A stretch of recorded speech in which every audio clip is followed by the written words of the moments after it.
Therefore, since the promise of entering his rest still stands, let us be careful that none of you be found to have fallen short of it. For we also have had the good news proclaimed to us, just as they did. But the message they heard was of no value to them because they did not share the faith of those who obeyed. Now we who have believed enter that rest, just as God has said. So I declared on oath in my anger, they shall never enter my rest. And yet his works have been finished since the creation of the world. For somewhere he has spoken about the seventh day in these words, on the seventh day God rested from all his works. And again in the passage above he says, they shall never enter my rest. Therefore, since it still remains for some to enter that rest, and since those who formerly had the good news proclaimed to them did not go in because of their disobedience, God again set a certain day, calling it Today. This he did when a long time later he spoke through David, as in the passage already quoted.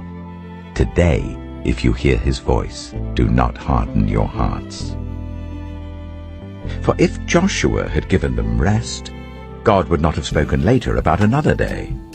There remains then a Sabbath rest for the people of God. For anyone who enters God's rest also rests from their works, just as God did from his. Let us therefore make every effort to enter that rest, so that no one will perish by following their example of disobedience. For the word of God is alive and active, sharper than any double-edged sword. It penetrates even to dividing soul and spirit, joints and marrow. It judges the thoughts and attitudes of the heart. Nothing in all creation is hidden from God's sight. Everything is uncovered and laid bare before the eyes of him to whom we must give account.